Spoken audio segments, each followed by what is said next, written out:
the Right, Roseburg go ahead. City, or I mean, the Roseburg School Board had a working session regarding the bathroom controversy there.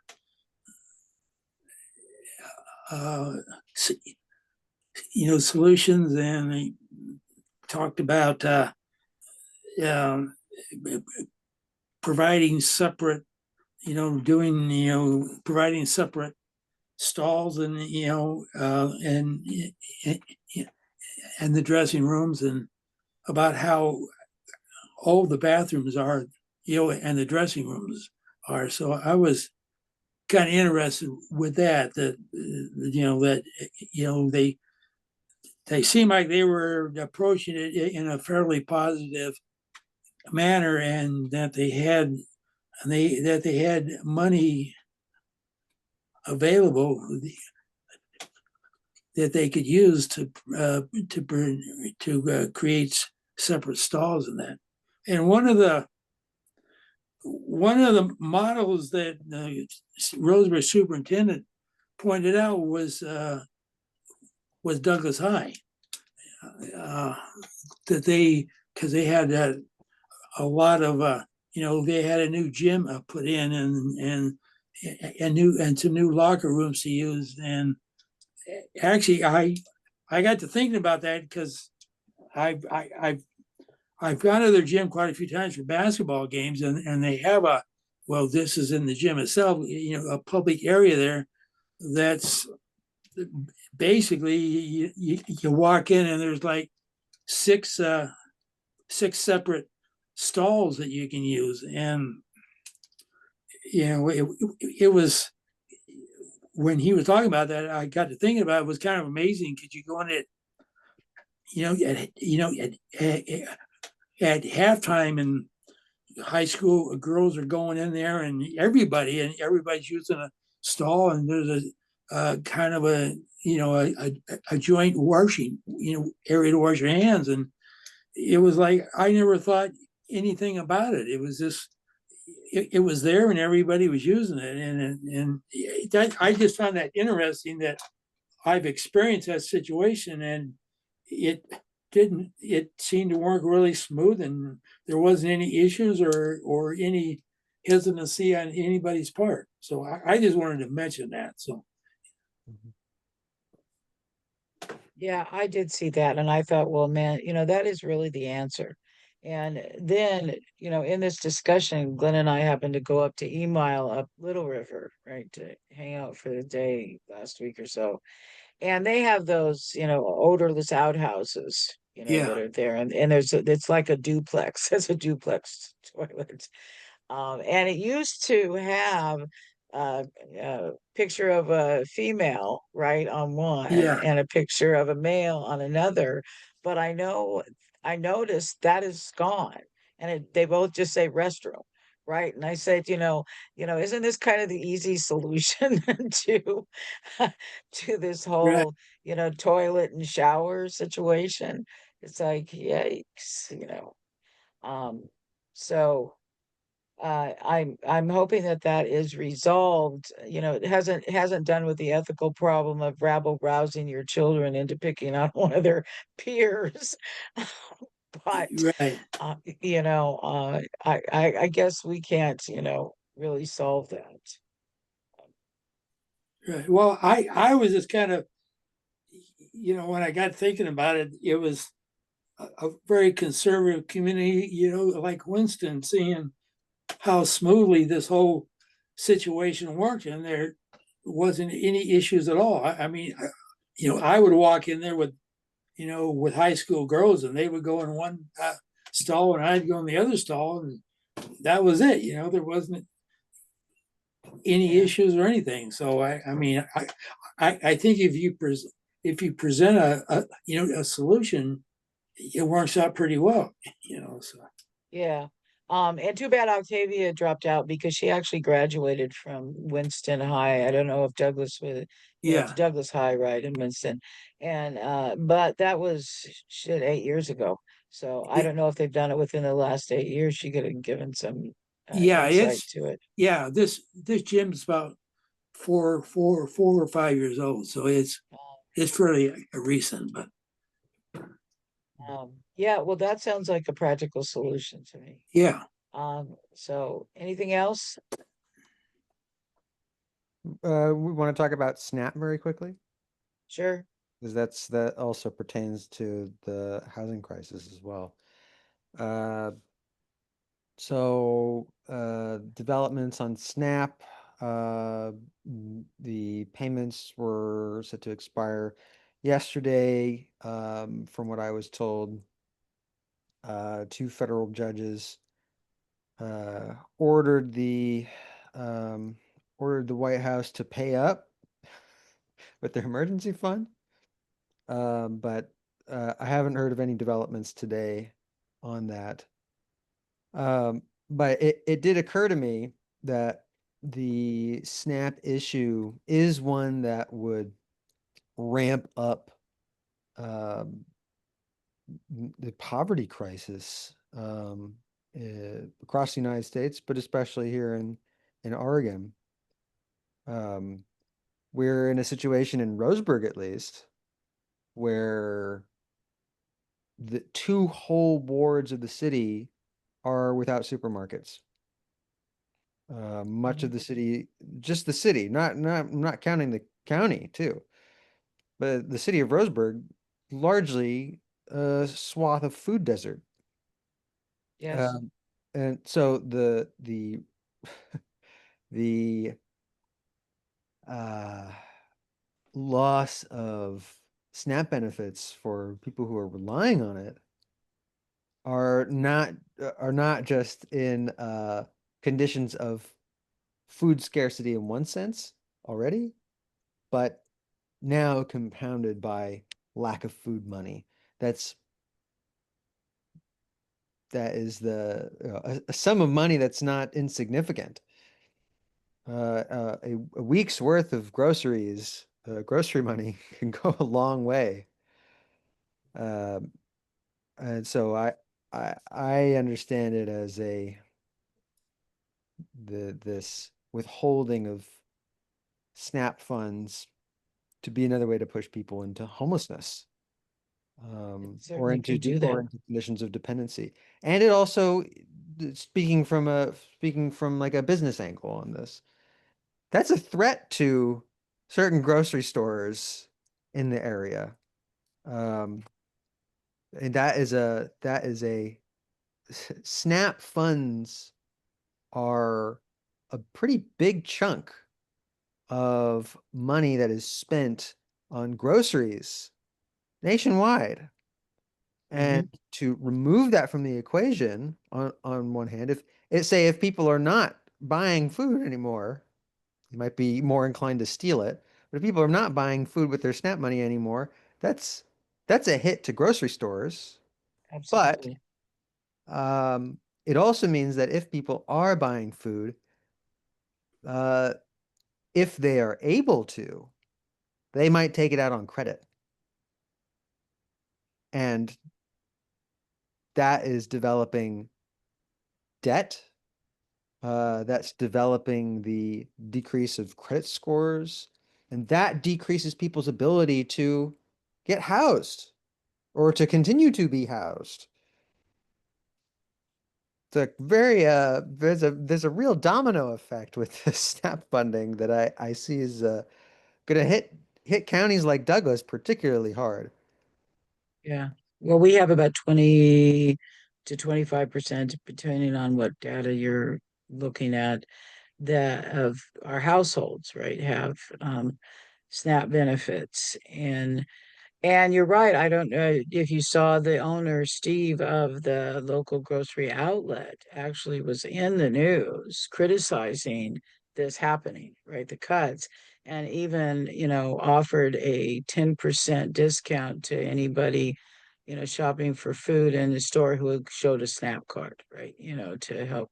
It was pretty, his wording was pretty harsh about what he thought about this, and the Republicans doing this. Yeah. So, it's I said, basically that you're using poor people as a pawn. They are, and you're holding hostage their food, right? Mhm. So the problem, and people are saying, oh, it's the Democrats, and I'm not particularly thrilled with the reason the Democrats are fighting this, because it's not the Affordable Care Act subsidies for the low income. It's that expansion that happened during the pandemic. Someone can make over $400,000 a year, and get potentially get some theoretical subsidy. But so that gap, that being the end all is, just, to me, the kind of problem with the Democratic Party anyway, right? They should have fought for the cut in OHP, right? We had these things are all still going to go in because they were part of the big, beautiful bill, right? So they're just talking about that expansion piece.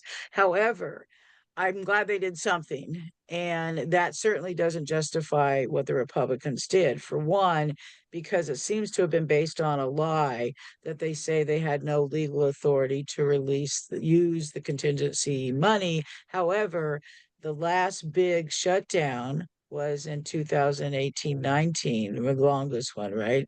And they never interrupted SNAP then. The same the Trump administration, they were in power then. So that even just proves it's just bullshit, right? And used for political pawns, the most vulnerable of our citizens. Because even if you don't like, I've heard some people say, deadbeats who can work and shouldn't be getting SNAP. So let's even put them out of the equation. A big chunk of SNAP beneficiaries are children. Another sizable chunk are people who are disabled and who have been documented under federal law cannot work. They're too disabled to work.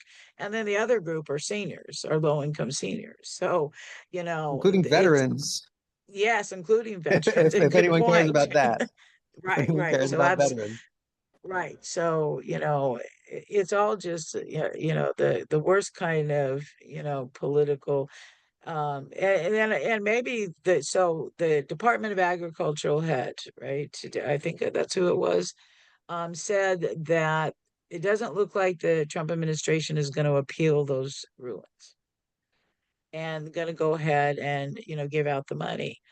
Makes you wonder how much backlash that's got him and his grand old party, right? For, pulling the stunt, because there's a lot of poor people in Douglas County who use, in this Republican county, that use SNAP. There's a lot of poor people. Actually, I think the data shows that most poor counties are Republican, or states with the highest poverty levels are Republican. So, maybe, we can be annoyed, but maybe it's a good thing, right? It blew up in their face, right?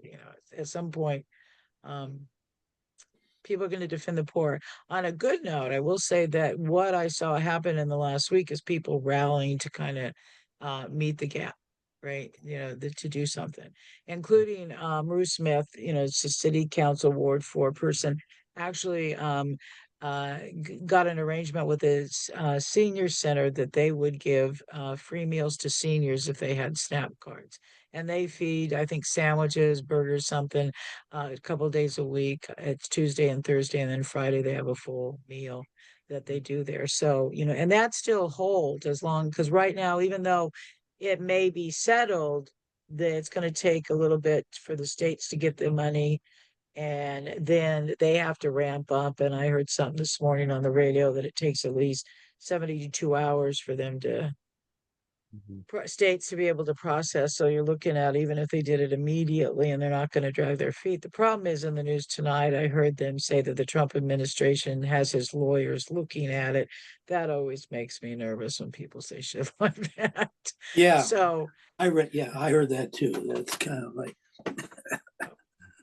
so the reality is, it looks like they could have always just continued to pay it, and what I also was reading, that not just in 2018-19 it wasn't done, it's never been done. It's never been done to interrupt food stamps when there's a shutdown. So, so why all of a sudden is it now illegal to use whatever resource was, used before? So, and Well, in 2018 and 19, I don't think Vogue was head of the the budget thing either. Well, that's true. I mean, he did not have yeah, I mean, Yeah, that's true. I mean, the people he's got in there now, I would say arguably are far worse yeah. than, that's probably why he didn't have the one. Some of them's wanted to temper that crazy. These people are just, the crowd cheering him on. Well, I heard that Vogue and Miller are two of the people that continued working with Trump after he left office. So they have been working with him continuously ever Yeah. since. And so they've had all these years to plot all this crap out. Mhm. Anyway, The other, and I think that, Zach, I think you raised a good point that I've years and years ago when gosh, probably now I think about it, 20 years ago, I was a Vista volunteer and and met a woman in the training up in Washington who was, this was like in the 90s, so it's shit, yeah, at least 25 years ago, that they were doing a program to eliminate SNAP benefits and instead pay cash. Okay, so and they had a special waiver to do that. And obviously it didn't go, universal, but I think that that's what needs to happen. So if you look at the burdensome, if you're going to argue there's problems in the SNAP program, for one, it creates this horrible bureaucracy of eligibility and are you deserving enough for food kind of, problem, um, and could be eliminate some of the budgetary, that stuff could match it if they actually just, and you can track this with IRS data, right? The IRS, just like you could on other things, right? Track it through IRS data, who has enough money, right? So they're all integrated into the computer systems. And this is not, 1990, where, that data necessarily wasn't able to do as readily. Um, and the other thing is there's always been this stigma, right, that's attached to you first when they were food stamps and you have to and then now with a card that looks special, right? It doesn't look like, necessarily a regular credit card.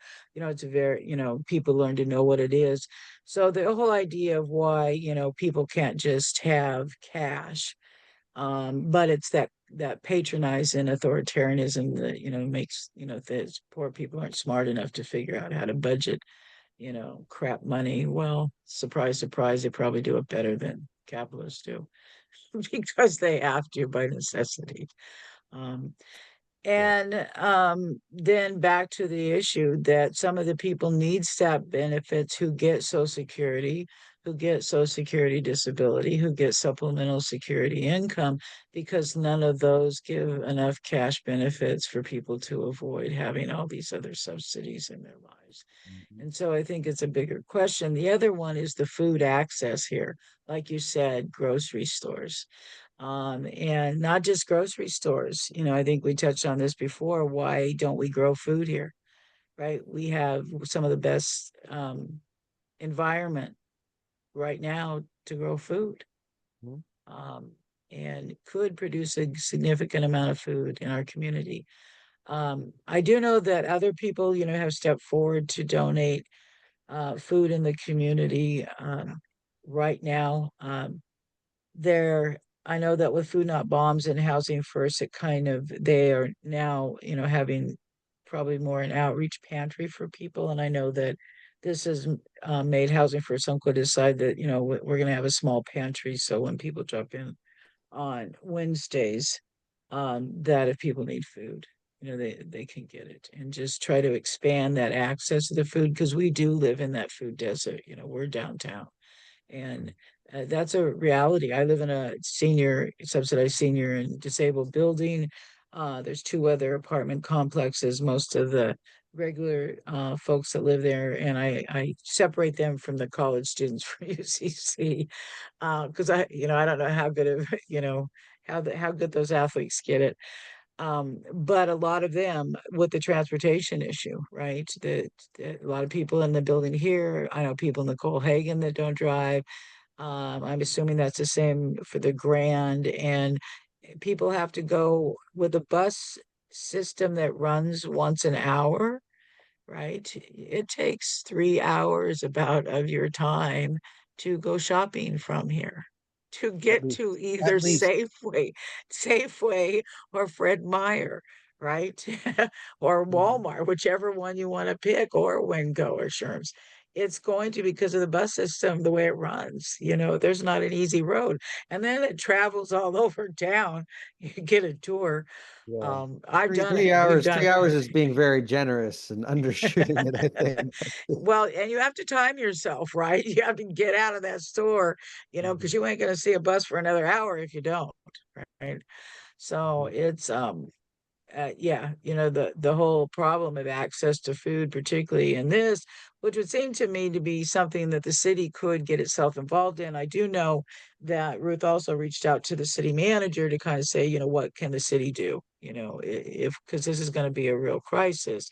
I don't know what became of that, but I know they were trying to identify various resources, and their MO tends to be, oh, we'll tell you where you can find help. But as we all know, the food banks would run out of food. I mean, I don't know what happened here, but you're watching this news stuff in the last few days. There's lots of profiles on all these food banks that had people lining up even hours before the food bank opened. So, it's should illustrate the other thing it should illustrate is our broken system, period. That any of this would be happening and withhold food from people. That's pretty crazy.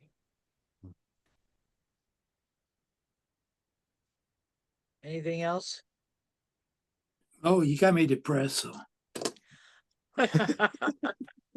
Well, the good news is people stepping in to help, right? yes, yes. Yep. That's a good, and one of the, we were down at Deer Creek today, Octavia and I, because there is a weekly feed of volunteers that feed people living outside.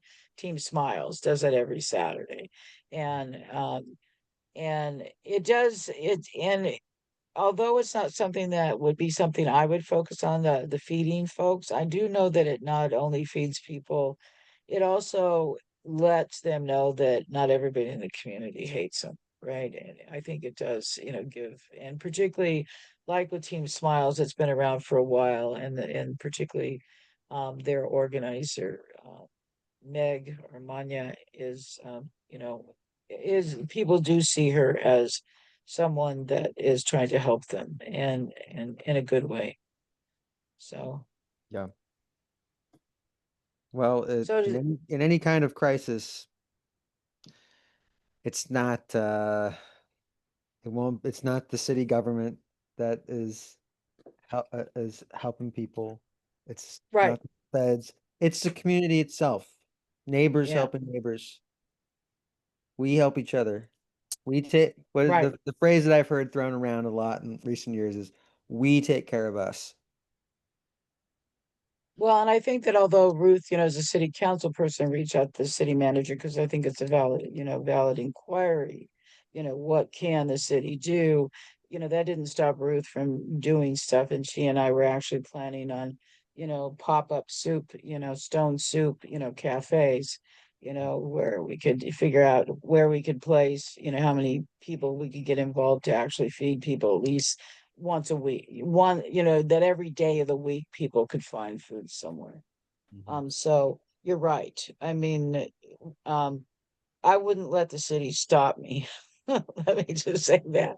And having too much dialogue with them would slow things down from my perspectives. Yeah. So you're right. My mindset is you just start doing it, right?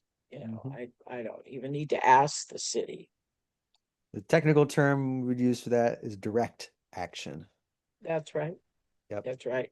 And I think a lot of the stuff that you've been talking about is really about direct action of controlling our government again, right? It's just start doing it. And, they may be elected leaders, but we don't really have to depend on them to, really run the city in a way that we want. Yeah. I mean, I think that we're confused. The late anthropologist David Graeber used to say that direct action, I'm paraphrasing, direct action is acting like government doesn't exist. Yep. Like, what do you do if the government doesn't exist? Community takes care of the community. That's direct action. Yeah. And I think more and more if we can, because we were talking about the economy, if we're having a shift in economy, if you don't have to if you're not spending money, what else can you do with your life? Well, this is actually one of them, this kind of thing, right? Yeah. You know, you might even enjoy yourself. I mean, I've been involved in lots of direct action and just being around that positive attitude of people doing something to make the world better. It actually is fun to me. I mean, I might have a weird sense of fun, but and I believe that about politics. I mean, I've always, felt that way when working on, something even to change the world. And so, how do we get people to make that how do we make that as exciting as watching the Kardashians or whatever the latest train wreck is? Society's train wreck. Are people still watching the Kardashians? I have no idea. I am so out of touch. Do not ask me anything about pop culture. You know, Glenn and I watch Jeopardy. They get to those pop culture questions. I said, what are they talking about? I don't know who that is. I, the age I quit listening, I think was the Kardashians were coming up. And that's why I know that name. So I'm sure there's, a million other people that have, transcended into that shit in the meantime.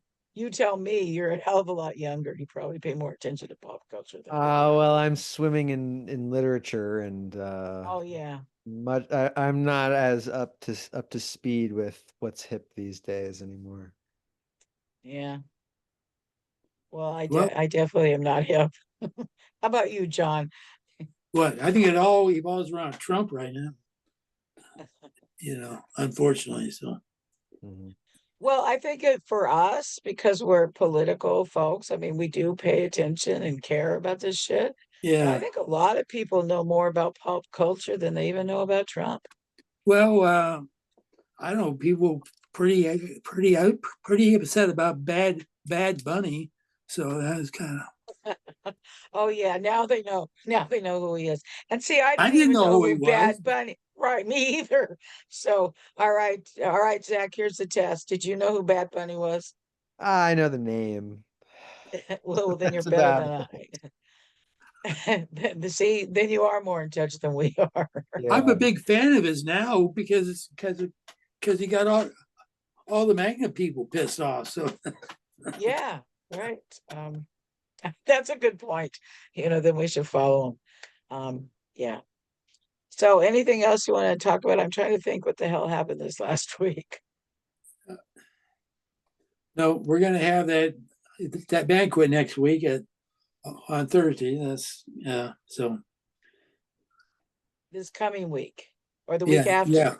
on the 13th. Yes. It's a week after this coming up week. No, What? we're only the 2nd of November right now. Yes. I Well, think. Did I lose some the day third. or two? Yeah, it's a second. Well, but you have to plan ahead. So anyway, I do. Yeah. anyway, Yeah. So and yeah, I am getting the word out about that. I hope that people come out. That would be a very good thing. yeah. And but the potluck, I mean, so if this is, sharing your culture, I have to bring something bland and Irish. Well, yeah. That's what. Well, you you could bring some Irish whiskey. That'd be I could do that. I wouldn't even know how to pick that, although Glenn might know. Bushmills. So John, for listeners who don't know, what is the event on the 13th? Good point. Okay. It's international potluck fundraiser It'll be at the, come on, I'm thinking about Rainbow Kitchen? the what Rainbow is Kitchen. Rainbow Kitchen, which is on Cass Street, right next to the Democratic office. I think it's 732 or something, Cass Street, from 6 to 8, and just have people bring their own food, and then people are gonna talk about their, the food they brought, what it represents, and that. And then we're all going to partake in the food and pass the hat. It'll be a fundraising for basically the children of Gaza. There's an individual called Uncle Tito, who I didn't know anything about this, but this Julian Gomez, who's really in charge of this. Uncle Tito is an 18-year-old raised in North Gaza, been training as a clown since 12, and he goes around the various camps in Gaza and the neighborhoods and entertains the youth and kind of takes their mind off of their war and all, and all their struggles, provides laughs for them. There's videos of them on the internet. So to me, it's a good, what should be technically a non-political cause. So we're just raising money to help support Uncle Tito to entertain the children of Gaza. So that's what it's about. And we hope to do some more next year. And I'm, maybe we can branch off to other things too. So we'll see how it goes. And the other thing people may want to keep connected with is, it seems that the League of Women Voters is doing a lot of forums, right? They did the newspaper one, which was wholly underwhelming to me. But I noticed they have one on cybersecurity, which is coming up. So it looks like they're giving more opportunities than I realized, or that I've noticed before, in various topics. And they had done the one before about the Winchester Dam update, right? So I don't know if they're doing monthly ones, but I think, based upon their philosophy of this nonpartisan objective stuff, and I've been at the fringes of the League of Women Voters for decades, and they really do research, right? They're disciplined in trying to be objective. I think that Republicans, and we had talked about this at the county commissioners, didn't do a League of Women Voters forum last time. And there's this concern that they're too liberal, the League of Women Voters, Yeah. But that's, I just want to say, but that's what objectivity gives you, right? Yeah, I You know. if you actually do objective research analysis, right? You might come to the same conclusions that the League of Women Voters does. But anything else? That's all from me. Okay, except in, what is it? 3 weeks. We're gonna have Alice is Oh, so that'll be the what did we say, the 23rd of November. yeah. Allison Whitworth, who's my mom, who'll be on to discuss public education in Douglas County. She has been teaching in Douglas County for about 3 decades, and for the last few years has been an instructional coach at the Douglas ESD in Roseburg. And so she's got experience working as a classroom teacher for a very long time. And also in her role at the ESD, she has been able to spend time at a bunch of different schools throughout the county and has gotten kind of a strong lay of the land of what the struggles are across the board, what's happening at each school. And most importantly, she's long been involved in local educators union leadership. So she'll be able to speak on that current status of the educators unions in Douglas County and difficulties, struggles, future of unions in that sector potentially. Think it'll be a nice way for anyone interested to get better acquainted with what the status quo in public education is in Douglas County. A lot of people, especially especially parents of children who are in schools, have certain beliefs about what happens in the schools, um, the the character of classrooms today, education more broadly. And um, I think this might be helpful in dispelling some myths and getting a more inside perspective from a longtime teacher and coach of teachers and and and union leader long time. Um, I'm certainly interested. I mean, I think that, we need to talk about education. Although I have not been a K through 12 teacher, I guess I have always considered myself a educator just because of the kind of community education. But I was technically listed as a teacher when I worked for the college as a literacy coordinator because you could take it for college credits. So, but it's both of my sisters, my older sisters, were K through 12 teachers. And I watch, and they were 9 years older than I. And I, watched their struggles as teachers, right, decades ago. And these were in major school systems, right, in Yeah. large school system.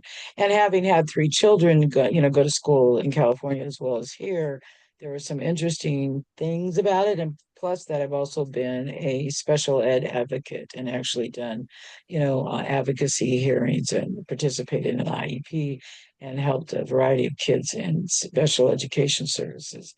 Um, and teachers, I love teachers. I think I mentioned before, I love librarians, but I also equally love teachers. I mean, I think that they're undervalued in this country, and they are the most important people besides parents in a child's life.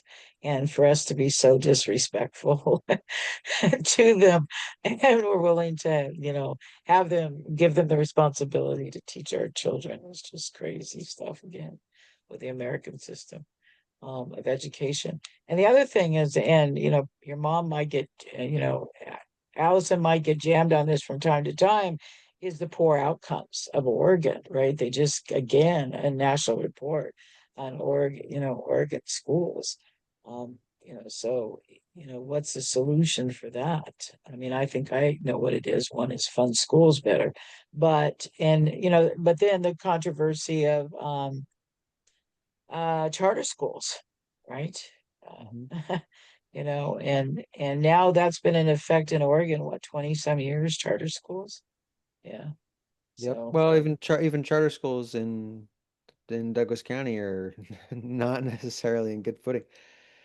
Phoenix School on the outskirts oh, of good point. Roseburg, is, to my understanding, shuttered. And they still have another organization operating out of it, but Phoenix Charter School is, yeah, toast.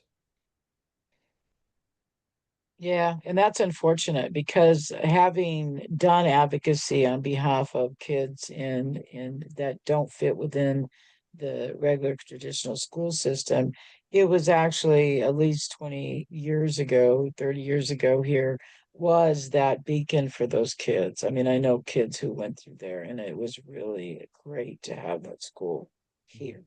They need it. They need to have it, and it's unfortunate if they're not going to have those kind of opportunities. I don't know if there's anything like that here at this point. So, but Yeah. I guess Allison can tell us. And All right, shout out. I'm in the American Federation of Teachers now teachers, through my own yes. union here in Eugene. As a graduate student, Yes, the graduates students at University of Oregon have a ridiculously strong union, the Graduate Teaching Fellows Federation, or the GTFF, which I'm involved with now. I'm part of the communications team.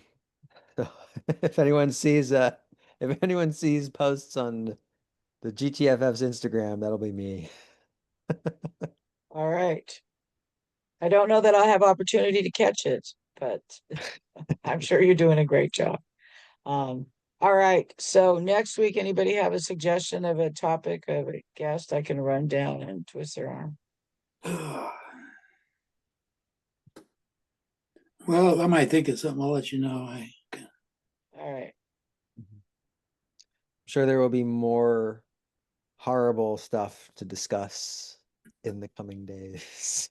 Yeah, but I think people like the target of, just on comments I got, like, have something that we're gonna tell them about that we know, right? Yeah. Like, You what we want did. you want me to contact Shelley Weatherall from Friends of Douglas County, talk about some of the crazy things our commissioners have tried to do with the land use laws? Yeah, Okay, it'd be fine with me. yeah, she's a little, actually, she told me she's a little hesitant to talk because she has a tendency to speak her mind. And I said, well, that's okay on this show. Well, and yeah, here that certainly, I don't know that we really censor too much. No, so. well, no, she isn't afraid to say how she feels about these guys. So And we are. I mean, no, you have some impression yeah, that the rest of us are. yeah. Well, that's what I said. I said you'll fit right in. So Yeah, I wish you would. So yeah, just let me know. okay, And if you want me to put something out about Allison's thing, because I'm gonna try to do better at getting advance information out. So if you can give me a little bio, and if you can find out right away, I can start sending that out, and hopefully one of these days I'll get really organized and have a schedule that is more predictable of future Sure. All right. guests. All right. Thank you very much. okay, we'll see you. See you next time. Good night. Solidarity Bye. forever.